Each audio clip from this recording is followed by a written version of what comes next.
Aujourd'hui, j'ai envie de te parler de ces fameux schémas qui se répètent. Que ce soit des situations qui sont similaires et qui se représentent plusieurs fois, que ce soit des types de relations, des types de personnes, ou même la même personne, ou une personne qui ressemble à une personne de ton passé, même des fois physiquement, énergétiquement, au niveau de la personnalité, du caractère, ou aussi des schémas qui se répètent dans tes réactions corporelles face à tel type de situation ou tel type de relation ou de personne aussi. Et ces réactions qui semblent venir en automatisme dans ce type de réaction, alors que pourtant consciemment, tu peux percevoir que c'est pas si grave, ou que tu peux avoir conscience même de tes mécanismes, mais tu vas avoir une réaction inconsciente et automatique au niveau corporel. Ces schémas qui se répètent, ils sont parfois très douloureux à vivre selon comment on les perçoit, parce qu'on peut se sentir impuissant. Donc je ne sais pas si c'est quelque chose que tu as déjà vécu. Moi, c'est quelque chose que j'ai beaucoup vécu.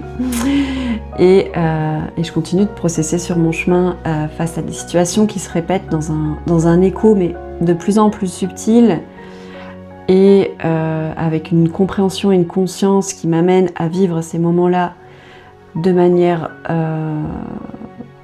plus posée, avec grâce à une vision que j'ai qui est plus large de la situation.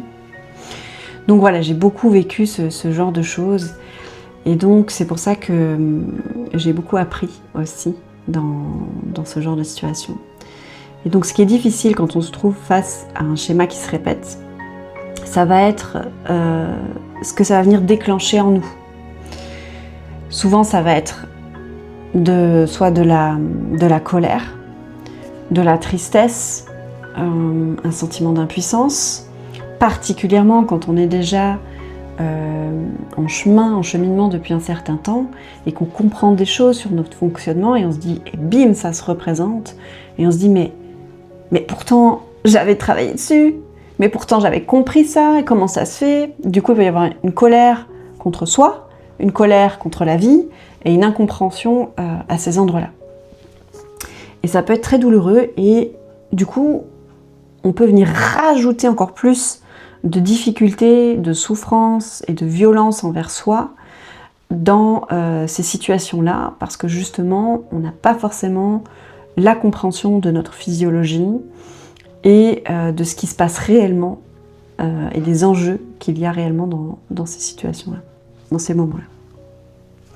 Donc là, j'ai envie d'aborder la question pour apporter un autre angle de vue, pour te permettre en fait de percevoir les choses différemment dans ces situations-là et d'avoir des clés afin de transformer ou d'alchimiser plus rapidement et plus facilement, et surtout avec plus d'amour et de douceur envers toi-même quand tu te trouves dans ces situations-là. La première chose qui est importante, c'est de comprendre que ce qu'on veut souvent transformer en premier, c'est souvent là où on a une grosse charge émotionnelle. C'est là où on a souvent un gros nœud, là où on a un gros paquet d'émotions, là où on a vécu des situations difficiles, et on a envie de transformer ça en premier parce que justement c'est quelque chose qui est lourd dans notre vie, on en a marre, c'est voilà, hop, on a envie que ça se fasse rapidement. Et c'est tout à fait possible. Mais ce gros nœud qui est là, il a souvent plein d'intrications avec différentes origines, que ce soit les origines de notre enfance, les origines transgénérationnelles, des conditionnements aussi qu'on a opérés dans notre physiologie, dans notre système nerveux. Et la transformation peut rarement se faire en un éclair. Donc quand on veut aller vite, quand on veut être définitivement débarrassé de quelque chose, c'est souvent qu'on a justement une grosse charge émotionnelle attachée à cet aspect-là de notre vie.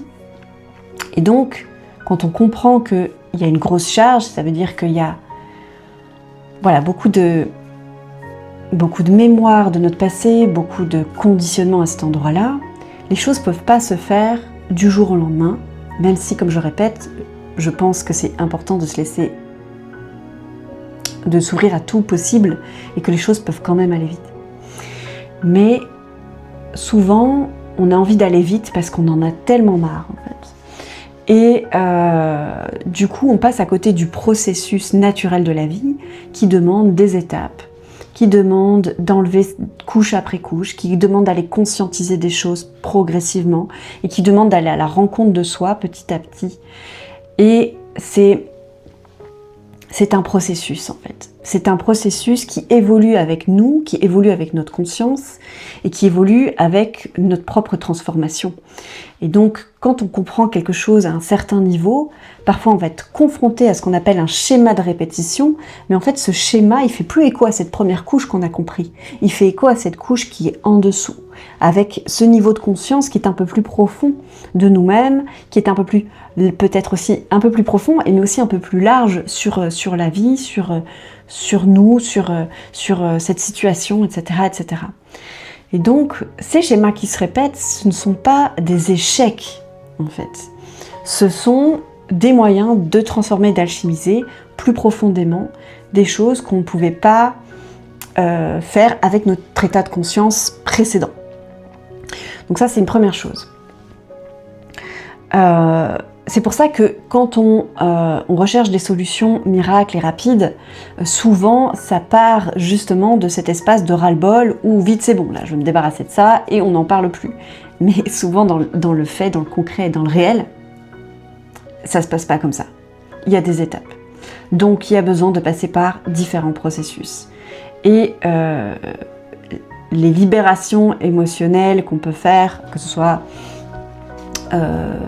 sur certaines mémoires qui nous concernent, du transgénérationnel, du karmique, ou d'autres processus, des soins énergétiques, des accompagnements au niveau psychologique. Et tous ces outils-là, ils vont chaque fois nous permettre de déverrouiller une partie ou de réintégrer une partie de nous-mêmes, de déverrouiller une partie de notre conscience, et donc tous ces petits pas qu'on fait dans cette direction vont nous permettre petit à petit de transformer et d'alchimiser nos mécanismes et donc d'avancer. Ensuite, ce qui va t'aider lorsque tu te trouves confronté à un schéma de répétition, en plus donc de comprendre que c'est un processus, ça va être d'apprendre à observer tes réactions corporelles, observer les réactions de ton système nerveux et comprendre que ces réactions-là, elles viennent du passé. Donc Joe Dispenza en parle beaucoup dans son œuvre et il a vraiment étudié la physiologie pour nous expliquer en fait que nos cellules sont habituées à agir dans un certain environnement, à avoir un certain type de réaction et avoir des récepteurs à certains types d'émotions qui sont plus développés que d'autres. Et donc transformer petit à petit notre physiologie et l'état aussi de notre système nerveux, on en parle beaucoup en ce moment, ça prend du temps aussi. Donc ça passe par cette observation en premier, de comprendre, ok, j'ai une réaction qui vient là. Souvent on est conscient, alors pas toujours, mais c'est déjà une bonne chose de comprendre que cette réaction, elle est un écho du passé et que souvent la situation présente n'est qu'une petite partie, n'est qu'un petit déclencheur, plus minime en tout cas, et que ce qui s'est passé dans notre passé, ce qui fait écho à nos mémoires. Et donc, mais notre corps va réagir avec autant d'intensité. Et c'est ça qui est difficile parfois de comprendre. Mais à partir du moment où on observe que, en fait, ok, là mon corps il est dans une réaction du passé, ce n'est pas une réaction présente, le présent vient déclencher en fait une réaction du passé, ça permet de s'observer plus facilement, de se détacher plus facilement, de ne pas s'accrocher trop en disant ah ben je suis dans l'échec, c'est bon, j'ai rien compris, il n'y a rien qu'à changer, etc., etc. Non, c'est juste le corps qui a été habitué à réagir d'une certaine manière et on peut donc l'accompagner plus facilement en comprenant ça. Ensuite, ce qui va aider, ça va être d'observer ce qu'on se raconte par rapport à la situation qu'on vit, l'histoire qu'on se raconte. Donc je suis confrontée à une situation qui me rappelle mon passé. Et je vais me raconter du coup que je suis nulle, ma vie changera jamais, je changerai jamais, c'est impossible, visiblement ça marche pas, ce que je fais, ce que j'ai compris, j'arrête tout, voilà, j'en ai marre. Et en fait, avec ce découragement dont je parlais juste avant aussi, qui va s'inviter, ce sentiment d'impuissance. Mais ça reste une histoire qu'on se raconte par rapport à la situation. Et on peut aussi choisir de se raconter une autre histoire. L'histoire que la vie nous propose une opportunité de nous positionner différemment, de réagir différemment. Et que ces pensées-là, elles sont des pensées qui cherchent à nous ramener justement dans cette réaction passée, dans ces mécanismes passés. Nos pensées, à ce moment-là, cherchent à correspondre à notre état ou peut-être à des choses qu'on s'est beaucoup dit dans notre vie, à des croyances plus profondes sur nous-mêmes, sur le fait que peut-être on n'était pas digne de changer, peut-être qu'on ne pouvait pas changer, peut-être que la vie avait une dent contre nous, donc elles peuvent mettre aussi en lumière des croyances qu'on a sur nous-mêmes et sur la vie. Et souvent, ces croyances et ces pensées sont là aussi parce qu'elles cherchent à nous protéger de quelque chose. Et quand on est dans une volonté de changer des choses, il y a des mécanismes de protection qui vont se mettre en place parce qu'elles vont y percevoir du danger. Et donc ce genre de pensées viennent aussi pour empêcher cette transformation. Donc à partir du moment où on a conscience de ça,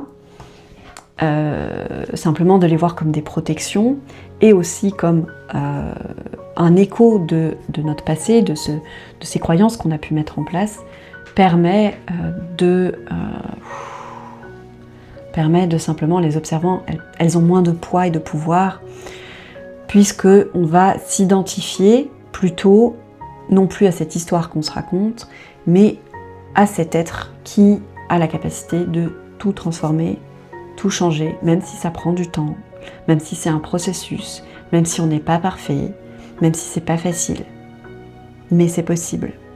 À partir du moment où je reste en lien avec ces possibles, et que je crois que c'est possible, et que je sais que c'est possible, ces pensées-là, elles vont avoir moins de poids.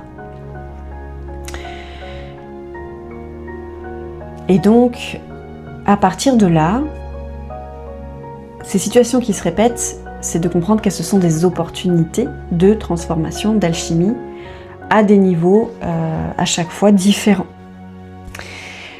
Et donc, il ne s'agit pas dans ces situations-là d'être parfait, de se dire oui, je dois absolument être en paix, en sérénité, vibrer haut, avoir la bonne réponse, la bonne action, etc., etc. Non, c'est pas ça. Parce qu'en fait, c'est pas possible. Souvent, quand on a des très grosses activations, on ne peut pas. Mais l'idée, c'est de changer, hop, de se décaler légèrement. Soit, voilà, je vais réagir légèrement différemment. Je vais décider de prendre le temps.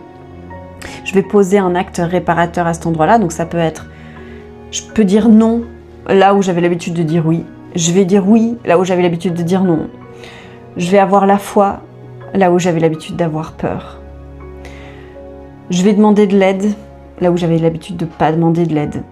Donc pour moi par exemple c'est quelque chose, puisque je suis très autonome dans mon propre processus, j'ai mis du temps à comprendre que parfois la présence d'un autre être humain aidait vachement bien mon système nerveux à se réguler plutôt que de chercher toujours à me réguler seule. Donc voilà, pour moi c'est ça. Mais j'ai aussi des personnes, je vois aussi des personnes de mon entourage qui vont, pour lesquelles ça va être l'inverse.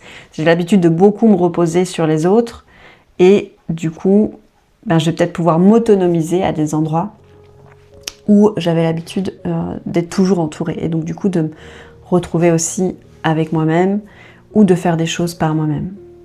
Donc ça va dépendre de votre situation, ça va dépendre de là où vous en êtes et de ce qui est juste pour chacun. Mais voilà, en tout cas, l'idée c'est pas de se dire dans cette situation-là, cette situation m'est représentée, oh là là, grosse pression, il va falloir que je sois parfaite dans cette situation. Non, c'est comment je me décale légèrement justement pour que j'ai une réponse légèrement différente et qu'il y a quelque chose qui se mette à bouger, quelque chose qui se mette